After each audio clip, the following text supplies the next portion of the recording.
एक महिला होती है जो अपने पति का हत्या करके सबसे ज्यादा वही रो रही होती है। उसके बच्चे भी बहुत ही ज्यादा रो रहे होते हैं, लेकिन उसके घर वालों को किसी को ये नहीं पता था कि ये हत्या है। दरअसल डॉक्टर भी यही बता रहे थे कोई हत्या नहीं है, बल्कि ये नॉर्मल तरीके से मौत हुआ है उसके पति का। दरअसल जो कि 1.5 महीने से इलाज हो रहा था। दरअसल उसका उसे उल्टी, दस्त और बुखार छोड़ने का नाम ही नहीं ले रहा था। इसी वजह से किसी को शक ही नहीं होता है कि उसने अपने पति का हत्या कर दिया है। लेकिन जब उसका दाह संस्कार क्रियाक्रम बीत जाने के बाद वो जो महिला होती है वो अचानक से कहती है कि ये जो मौत है, ये जो मौत हुई है, ये मौत नहीं बल्कि हत्या है। इसे सुनकर आप भी हैरान हो जाएंगे दोस्तों। तो आइए जानते हैं इस वीडियो के माध्यम से कि उस महिला ने अपना राज कैसे खोला और उस व्यक्ति को किस तरह से मारा, जो कि डॉक्टर भी उसे पता नहीं लगा पाए कि ये किस तरीके से अपने ही पति को मार डालती है, और भी अपने प्रेमी के साथ मिलकर। तो आइए जानते हैं इस वीडियो के माध्यम से। तो हेलो दोस्तों, नमस्कार। उम्मीद करते हैं कि आप सभी अच्छे होंगे, और दोस्तों हम भी बहुत अच्छे। दोस्तों आज की जो सच्ची घटना है वो कर्नाटक का एक उडुपी जिला है, और वहीं का एक इलाका है करकरा। वहीं पर बाल कृष्ण के घर से अचानक से रोने, चीखने, चिल्लाने की आवाज आने लगती है। जब आवाज सुनकर अड़ोसी पड़ोसी उनके घर पहुंचते हैं तो देखते हैं कि बाल कृष्ण की मौत हो चुकी है। दरअसल उनका देहांत हो चुका है, अब वो इस दुनिया में नहीं रहे हैं। और उनकी पत्नी जो कि दहाड़े मारकर रो रही होती है, जिसका उम्र 35 साल होता है, और जो बाल कृष्ण होते हैं उनका उम्र शायद लगभग 44 साल हो रहा होता है। और जो उनकी पत्नी प्रतिभा होती है वो लगातार रो रही होती है, दहाड़े लगा रही होती है, चीख रही होती है। और उसके जो अड़ोस पड़ोस होते हैं देखते हैं, लेकिन कोई आश्चर्य नहीं होता है, क्योंकि वो लगातार 1.5 महीने से बीमारी से झूल रहे थे। उन्हें हर तरह के डॉक्टर से दिखाया जाता है, डॉक्टर बदला जाता है, कर्नाटक में हर एक डॉक्टर के पास ले जाया जाता है, लेकिन डॉक्टर उन्हें जवाब देते जाते हैं, क्योंकि उनका ना तो बीमारी ठीक होने का नाम ही नहीं ले रहा था, उन्हें बुखार छोड़ने का नाम ही नहीं ले रहा था। बार बार उन्हें उल्टियां लगातार हो रही थी, दस्त हो रहा था। और जो प्रतिभा होती है उसके भाई को शक होता है पहले से ही, और वो अपनी बहन से पूछता है कि बहन तुम मुझे बताओ कि आखिर ये जो बाल कृष्ण जो कि जीजू हैं उनका मौत अचानक से, इतने दिन तो अच्छे थे, अचानक से उनका मौत इतने ही दिन में कैसे हो गया। वो तो पहले बताती नहीं है, लेकिन वो अपनी बहन से बहुत ही ज्यादा कसम देकर, डरा कर, कुछ ना कुछ करके किसी तरह उसका मुंह खुलवाने में लगा होता है। जब वो अपना मुंह खोल देती है, जब वो अपना पूरा सच बता देती है, और जो दिलीप होता है तुरंत ही पुलिस स्टेशन पहुंच जाता है। और जो बाल कृष्ण का भाई रामकृष्ण होता है उसे भी उसका भाई बताता है, और वो दोनों मिलकर पुलिस स्टेशन पहुंच जाते हैं। जब पुलिस को सारा बात बताते हैं तो पुलिस तुरंत ही उस महिला को अरेस्ट कर लेता है। जब प्रतिभा को अरेस्ट करता है, जब वो अपना कहानी बयां करती है, तो शायद आप भी सुनकर दंग रह जाएंगे। दरअसल दोस्तों जो महिला होती है उस महिला का 15 साल पहले ही अभी शादी हुआ था। दरअसल वो महिला बहुत ही ज्यादा शौकीन थी। जो बाल कृष्ण थे वो सादगी जीवन जीना चाहते थे, लेकिन जो महिला थी प्रतिभा, बड़े बड़े रेस्टोरेंटों में जाना पसंद था, बड़े घरों में रहना पसंद था, बड़ी बड़ी गाड़ियां चाहिए थी। लेकिन जो बाल कृष्ण थे वो बहुत ही सादगी जिंदगी जीना चाहते थे, और वो उतना अमीर भी नहीं थे। प्रतिभा थी, अपने जीवन में आगे बढ़ना चाहती थी, और फिर इसी बीच उसने इंस्टाग्राम ज्वाइन कर लिया, उस सोशल मीडिया पर अपना वीडियो छोड़ने लगी।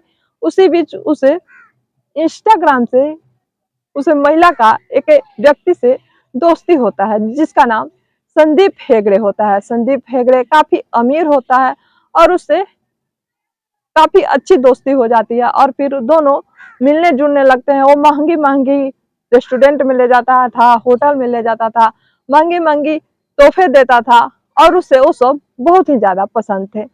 जैसे उसका दिन अच्छा ही गुजर रहा था, लेकिन कुछ दिनों के बाद जो बालकृष्ण होते हैं उनसे कुछ कुछ लोग बता देते हैं कि आपकी पत्नी किसी गैर मर्द के साथ घुल घुल मिल रही है, होटल में जा रही है, रेस्टोरेंट में जा रही है। बालकृष्ण को ये सब सुनकर अच्छा नहीं लग रहा था और वो फिर अपने पत्नी पर रोक लगाने लगे।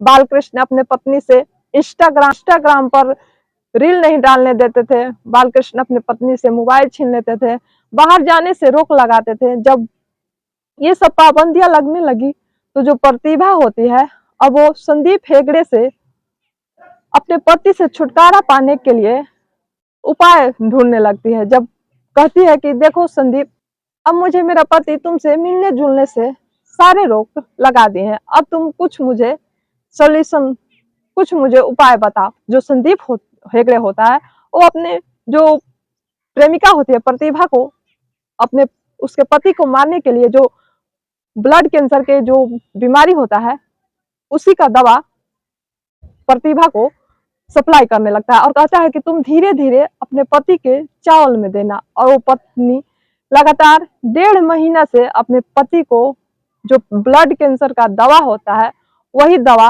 अपने पति को लगातार चावल में खिलाने लगती है। जब वो खिलाने लगती है तो लगातार उसके पति का तबीयत बिगड़ने लगता है, लेकिन वो दिखाने के लिए, अड़ोस पड़ोस को दिखाने के लिए वो बार बार हॉस्पिटल में ले जाती थी। कभी इस हॉस्पिटल में, कर्नाटक के 10-12 हॉस्पिटल में अपने पति का इलाज कराया, लेकिन सारे हॉस्पिटल वाले दवा देते थे, लेकिन ये दवा सुनने का कोई नाम ही नहीं दे रहा था। दरअसल जैसे ही वो दवा देते थे और ये अपना दवा खिला देती थी चावल में मिलाकर। जो ब्लड कैंसर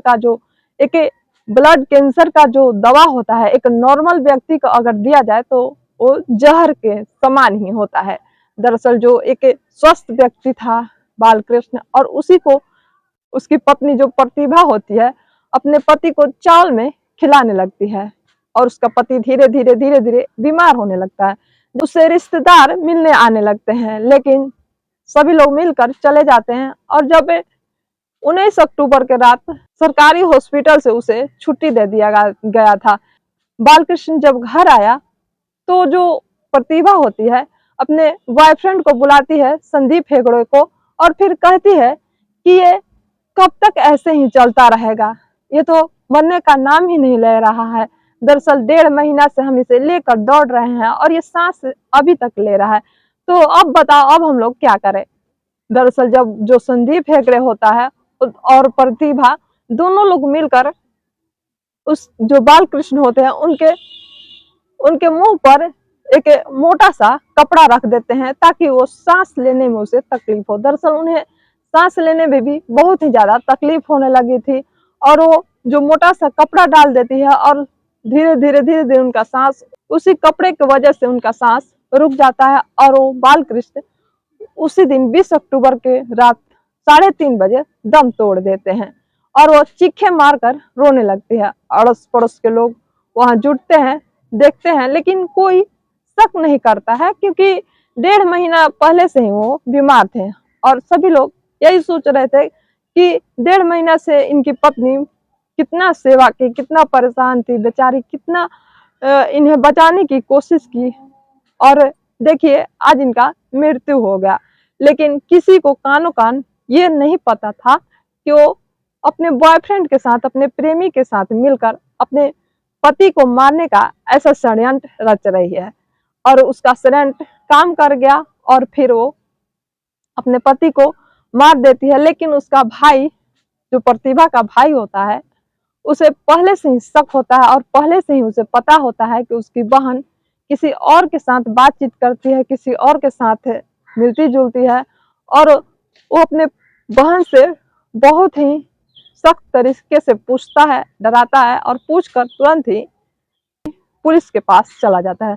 दरअसल जो कि अपना भाई होता है लेकिन वो अच्छा इंसान है क्योंकि ससुराल वाले का साथ दिया, क्योंकि गलत करने के साथ गलत होना ही चाहिए। जो कि एक स्वस्थ व्यक्ति, एक ईमानदार व्यक्ति, एक साधारण व्यक्ति को एक जो